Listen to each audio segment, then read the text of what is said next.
Okay, it's a little late, but I finally finished my April Fool's video for 2024, and I think the Pokemon community is really going to enjoy it. It's just such a unique concept. Pokemon Platinum with Garchomp only. I mean, come on, my mom could be Platinum with only a Garchomp, which is exactly why it's a genius idea for a joke video. And despite some setbacks with me moving countries, I'm still getting it out before the end of April. This is great. This is original. The people are going to love it. But while it's uploading, let's see what some of the other Nuzlockers have uploaded recently. Especially Flygon HG. His April Fool's video has gotta be something good.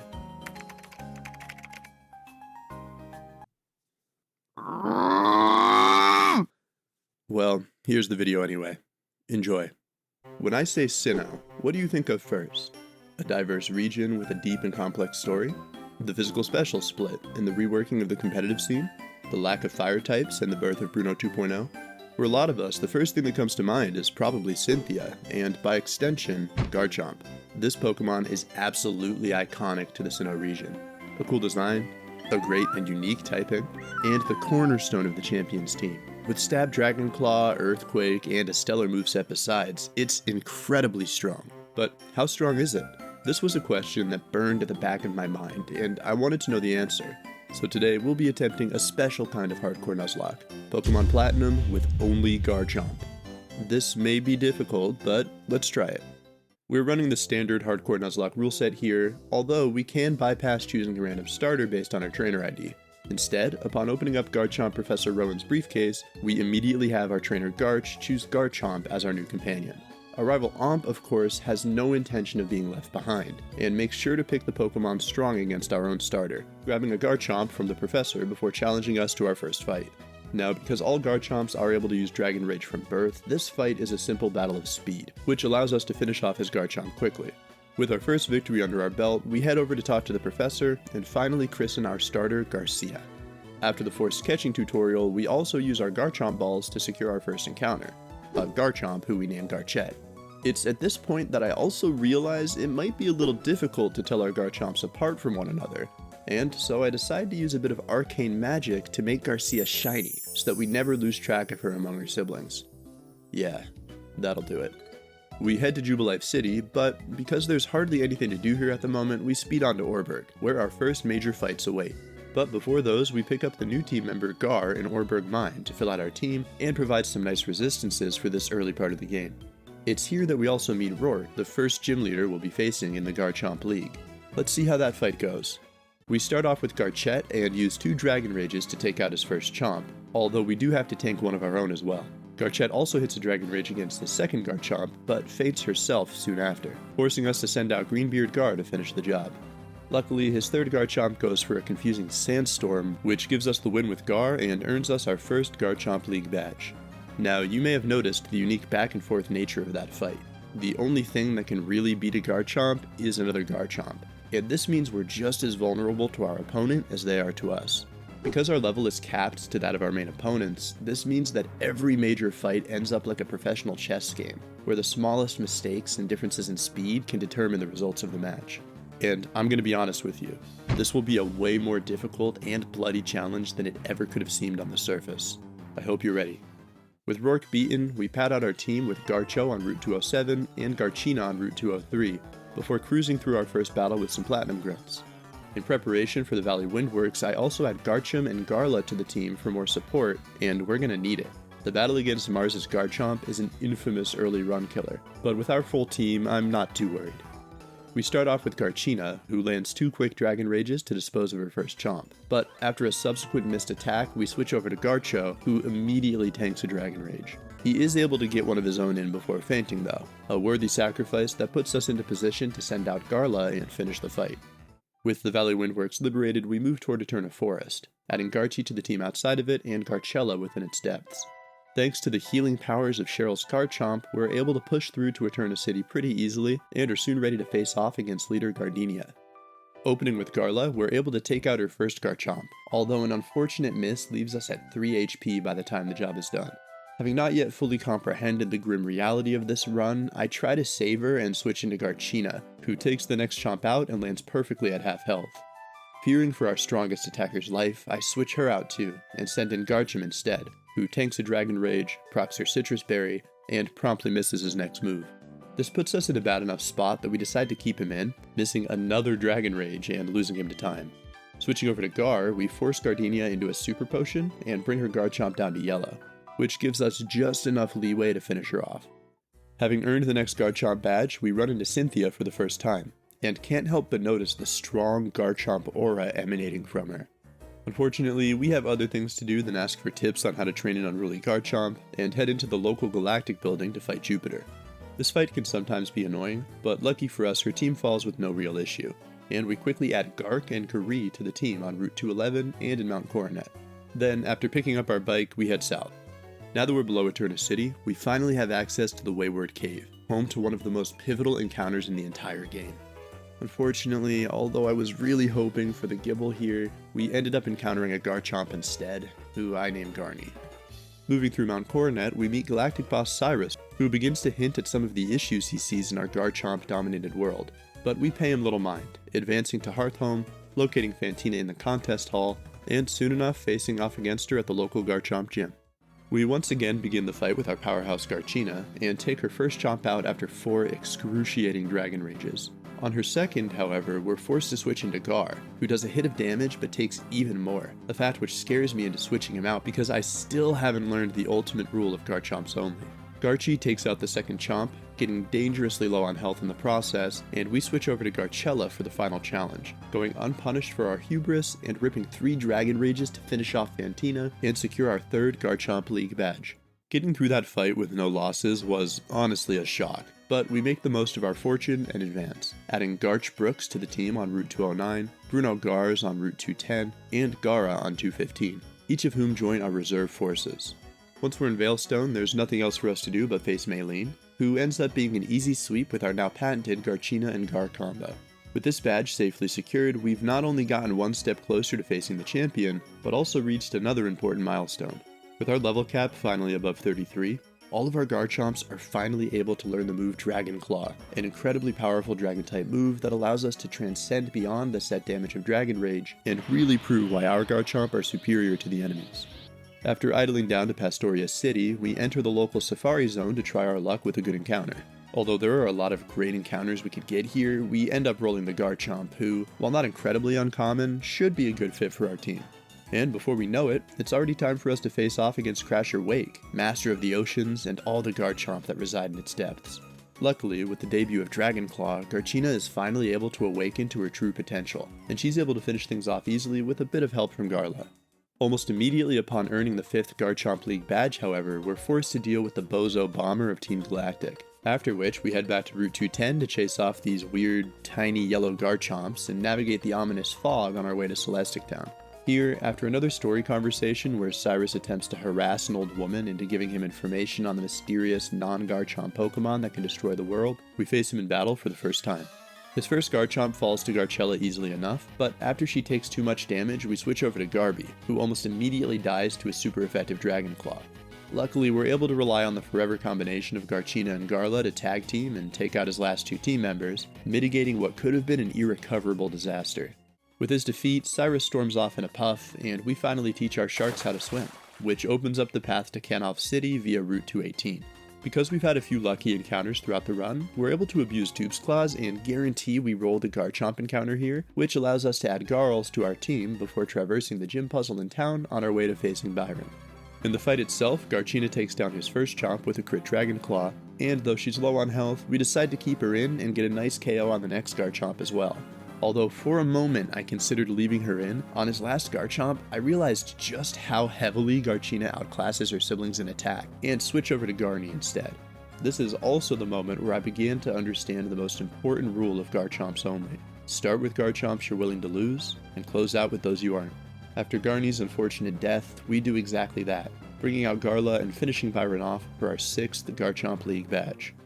Before we can continue the story, we head to Iron Island and pick up Garp, and then go through those delectable plot beats before taking on the Great Lake Challenge. The Lake of Valor sees us fighting Saturn, and you remember that thing I just said about the most important rule? Well, I completely ignore it and start with Garchina again because big attack stat go burr.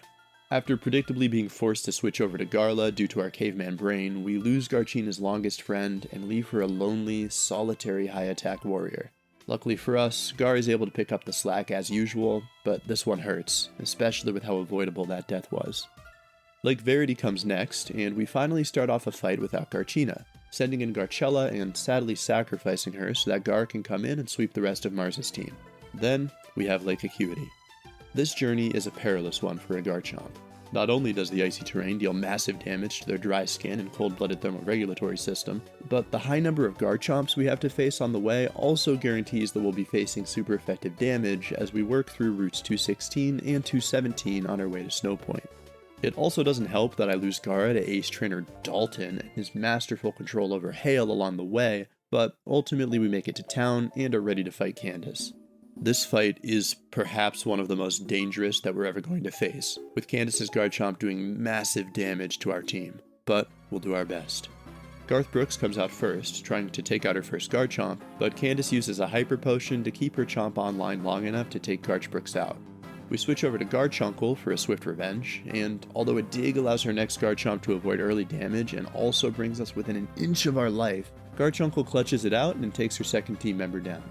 On her third Chomp, Candace proves to actually be kind of smart, going for a dig and securing a KO on Garchunkel, at which point we promptly switch into Garny and nearly fly into a rage when she uses dig again.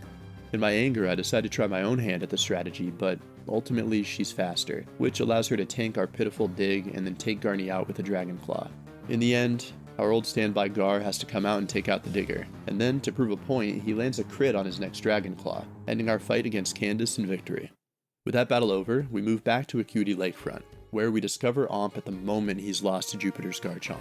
Although I'm totally fine with us beating him into the ground and crushing his spirit, it's not cool for someone else to do that to my friend, and we storm the Galactic headquarters to defend his honor, sneaking around and joining the Galactic Grunt mosh pit to listen to Cyrus preach about how he can restructure the world and take control of it, and somehow we'll all benefit from that? Anyway, once he's done with his cult leader things, Cyrus challenges us to a battle. We start off with Garp to counter him, taking out his first Garchomp and clinging to life with 3 HP. His second Chomp gratefully goes for Dig, and we get a chance to switch into Garleen, who gets 1 Dragon Claw off before dying. With our backs to the wall, there's no one for us to turn to but Gar the Cleanup King, who helps us finish things off in style. And then, as soon as we've beaten Cyrus, we have an immediate fight against Saturn because, why not? We start with Garp again here, and he takes out 1 Garchomp before succumbing heroically to his injuries, after which Gar comes in again and, you guessed it, cleans up. If it ain't broke, there's no need to fix it. After freeing these 3 little freaks from their cages, Cyrus and his cronies run away, and I'm left to think about my next move. Of course, the idea of a world without Garchomp terrifies me, but am I really up to the task? Am I the one that can stop this? After all, this man is a criminal mastermind as well as an expert psychological manipulator, capable of steering the minds of thousands of impressionable youths and turning them to his designs. And to try and fight against that alone would be... Wait a minute, what was that? Did you just say that this man is 27 years old? 27? And he's got the money, resources, and time to run around cosplaying an astronaut and leading a national alliance of idealistic thugs, while I'm working 9 to 5 at the Garchomp Mart for minimum wage? Oh, this guy, he's a clown. Let's beat his blue-haired, pretentious, trust fund-having, moss-deep Institute of Technology-educated ass into the ground. Fueled by rage and envy, I run through Mount Coronet like a man possessed in pursuit of Cyrus. But before we can get to him, we have a double battle against Jupiter and Mars. Standing side by side with our buddy Omp, this one's a little different than usual. Compared to a single battle, the presence of 2 enemies means that they can focus 1 Garchomp to take it out, and I lose Gary and Gark without being able to do much to stop it. Luckily, they end up focusing Omp's team just enough that Garna is able to finish them off, and we aren't forced to risk our heavier hitters like Gar or Garchina. So we make it through the fight and get to Cyrus, but we're already too late.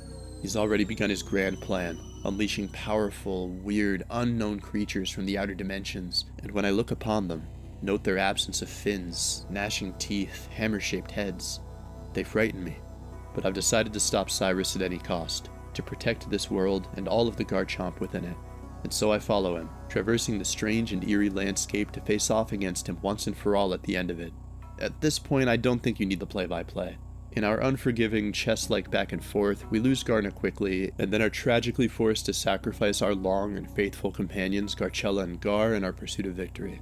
Bruno Gars is our final victim, after which we send out the ever-reliable Garchina, a paragon among Garchomps, to grind Cyrus into dust and stop him for good. In the aftermath, as the dust settles, Cyrus surprises us by entrusting us and our Garchomp with his legacy, and with Cynthia's support, we approach the figure he fought so hard to control, the specter that could spell the end of Garchomps as we know it.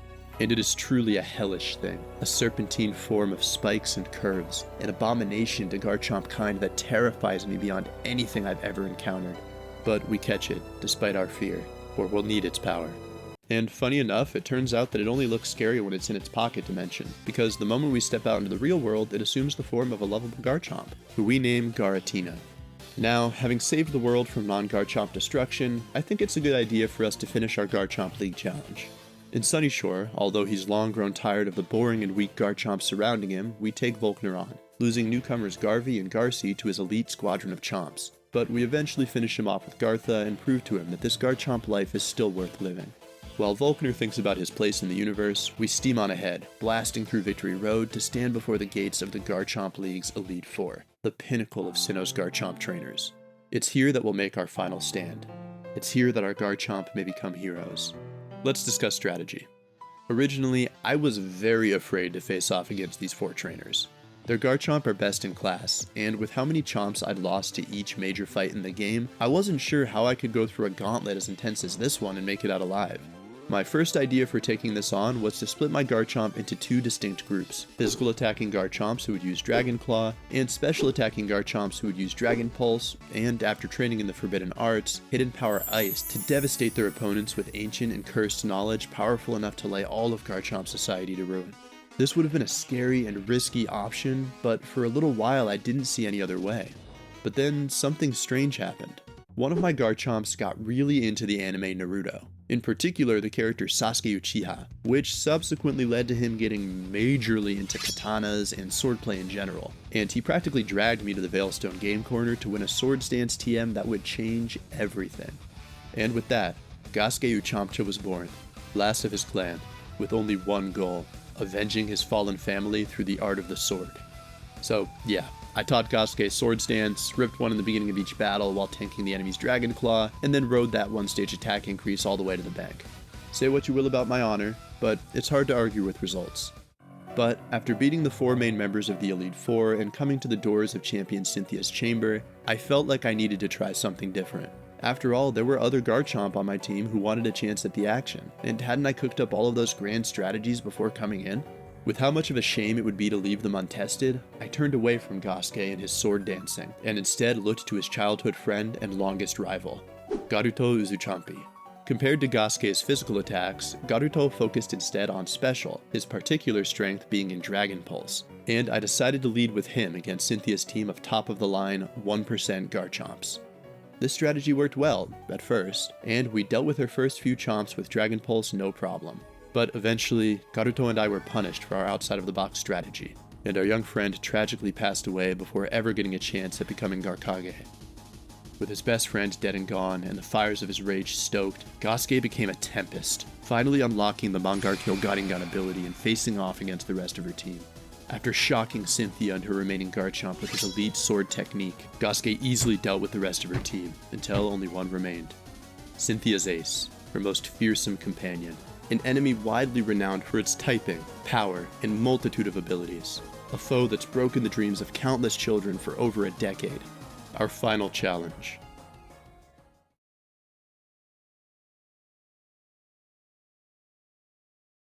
Well, what did you expect to happen? It's a Flygon.